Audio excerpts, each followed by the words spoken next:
Hi everybody, so I've just finished playing Stalker Clear Sky on my Xbox Series S, so I thought it's time for my review. And to give you a little bit of context, obviously I'm playing this on console. I played it on Novice.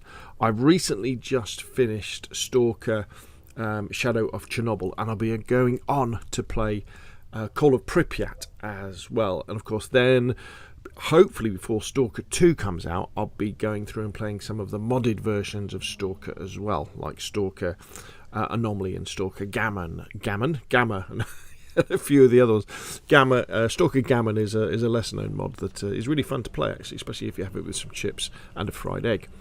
So, what is Clear Sky? If you're coming to this and thinking, oh, this looks interesting, would it be my cup of tea? Well, Clear Sky, although it's the second in the original trilogy, it's a prequel to the first game.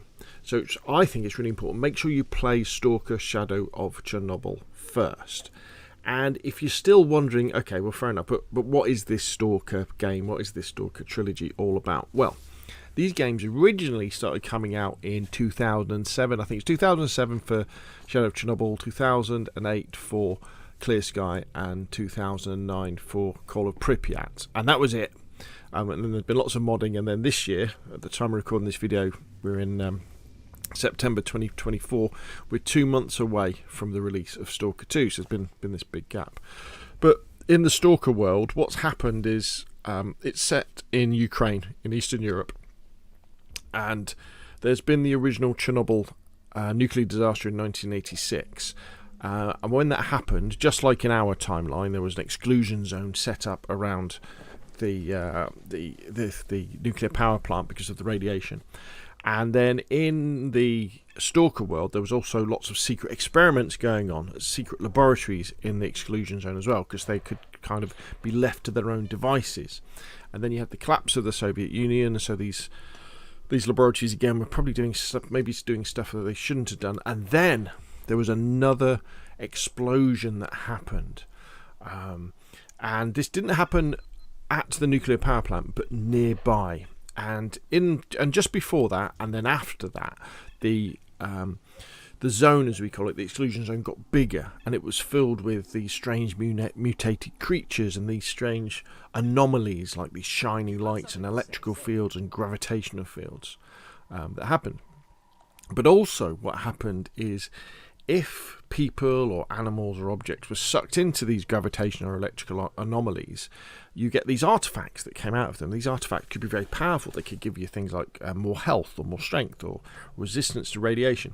So what happened was, you got the arrival of all of these brigands and thieves and adventurers into the exclusion zone to find things like these artifacts, because they were worth a lot of money. Also, there were people who were left behind in the exclusion zone, with the exclusion zone being cut off by the military, who were left behind there, who kind of formed factions and were looking for this stuff as well. So a stalker was a person who, basically an adventurer, who would go into the zone trying to find things and trade them for money and fame and fortune. Also, there was this legend that in the middle of the zone, where the Chernobyl nuclear power plant was, there was something called the Wish Granter, the monolith. And if you could get to there, you could be granted a wish. But that whole area was protected by this special shield that would make you go crazy. So there was all this legend. Nobody knew it was true or not, but again, that would attract adventurers to that. And that storyline kind of plays through in Shadow of Chernobyl. And then you get Clear Sky, which is the second game, but it is the prequel, and that's running up to the events that happen in the first game, but from a different point of view. Now, from a technical point of view, Clear Sky definitely looks prettier. The inventory is better. The upgrades and repair system are now in this, so you can repair armor, you can repair weapons, you can upgrade your weapons as well. It's much harder to find artifacts than in the original game. And it does have this, I think it's a pretty interesting story. And they also introduce something called faction wars as well. So you start off not as a stalker, but you start off as a mercenary on a mission. I won't tell you what that is, because that would spoil some of the story. But going around, and you can join some of these other factions or play them off against each other and do missions for them to get things out of it. So it's all interesting that way. And the beauty with these Stalker games, even these original games, is they're semi-open world. So you've got this massive map, this massive exclusion zone that you're playing on, but it's broken up into chunks. So you do tasks and quests in a particular chunk, and then you can go to another part of it, and then you can go back and go forward and go back, and generally move around the map achieving things. There's a lot of going backwards and forwards, especially if you want to do lots of the side missions, which I'd encourage you to do, because that's where the meat and potatoes come from. And the thing that makes Stalker special, well, one of the things that makes Stalker special is the fact that when you're out and about in the world, there's these mutated animals and there's these other factions, people wandering around, these AI NPCs, but they interact with each other randomly. So as you're wandering around, there might be some mutant dogs that are chasing after some soldiers, or some soldiers that are fighting some bandits, or all sorts of things. You might just come across a patrol of soldiers who are wandering along, and depending on what you've done, you might be an enemy or you might be a friend. So the whole world, despite being really old games, seems to be fairly alive, and especially if you're coming at it from the point of view of, say, someone from DayZ, and particularly DayZ, because if you've played DayZ and you like DayZ, you would have got over what I call the jank hump. You know, the fact that things like the inventory are awkward, the fact that the graphics can look really good, but sometimes they look really basic. The controls are a bit odd. The game doesn't explain everything to you, and Stalker is very much like that. But it's an awful lot of fun to play. So this one then, Clear Sky, in comparison to the first game, Shadow of Chernobyl, I've got to say that I found it much, much harder. And in some parts of the game, I found it a lot more frustrating as well in terms of resource management. I felt that in Shadow of Chernobyl, and again, I was playing it on Novice, easy mode, I felt that the tactical decisions I had to make in terms of which weapons I was going to carry, because you can only carry so much, was not based on shortages a lot of the time, but based on how I wanted to play. So I would always have too much ammo and too many meds and too many guns. So I had to choose, like, do I want to go with a sniper and a submachine gun, or do I want to go with an assault rifle and a shotgun, that sort of thing. Whereas in Clear Sky, it was more of a case of, oh gosh, I've run out of ammo for this gun, so I'm going to have to use this other gun.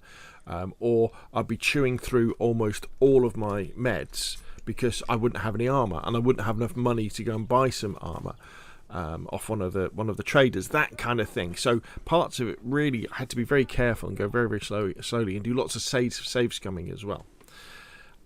So that was, some bits were really frustrating, and at times I was thinking, oh, this isn't that much fun. But then I would then go on to the next bit and I go, oh wow, this is a really cool experience, fighting through a building site or fighting through an old hospital or something like that. And some of it, the graphics, they would definitely stand up to date. They look very, very nice indeed. So if you'd asked me probably about 3/4 of the way through the game, I would have said, look, play this game, but it's not as fun as the first one. However, having finished it and worked my way through that bit, and I finished it and the credits rolled, I thought, oh man, that was really cool. But I started thinking about all the things that I'd missed out on. So I hadn't really delved into the factions wars very much.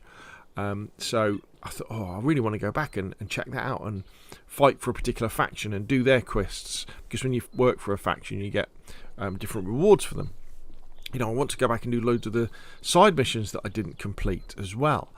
And I want to go back into that world. And I think that's the real beauty of the Stalker games, is the fact that because there's so many different paths through the game, and in the case of the original game, Shadow of Chernobyl, there's several different endings you can get.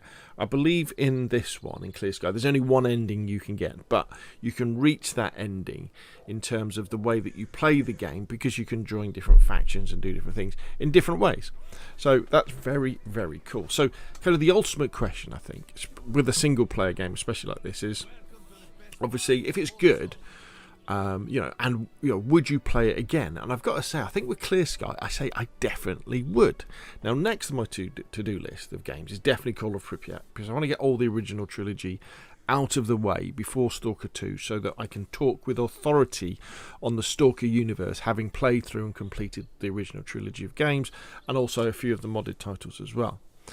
But I think Clear Sky is definitely, it's on my play again list.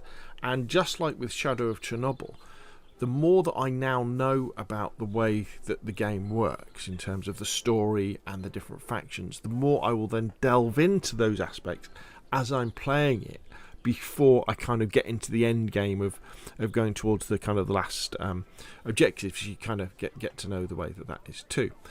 So I've got to say, if you're on console, so PlayStation and Xbox, check out and look out for the original trilogy. You can buy the games separately, but get them on sale when they're all together, because you're going to end up playing them all. They work really well with gamepad, and there's been lots of quality and lot of life improvements over the original PC games. I haven't really come across any bugs or crashes or anything like that, so that's definitely a good thing. If you're playing on PC, there's probably a mod you'll want to use called, I think it's called the Sky Reclamation Project. I will be doing a video about it, which takes out a lot of the bugs from the original game as well. And I will do a couple of videos about modded Clear Sky on PC, because there are, although it's not as popular for modding as the original Shadow of Chernobyl, there are still some mods that are worth looking at there. So I've got to say now, I've really enjoyed Clear Sky. Maybe not as much as Shadow of Chernobyl, but it's definitely something I'll play again, and I'm really looking forward to digging into Call of Pripyat, the final game in the original trilogy, and of course Stalker 2 when it comes out in a couple of months. There we go. Hopefully you found this useful. If you have, hit like. If you want to see more of the same, press subscribe, and of course I'll see you again soon.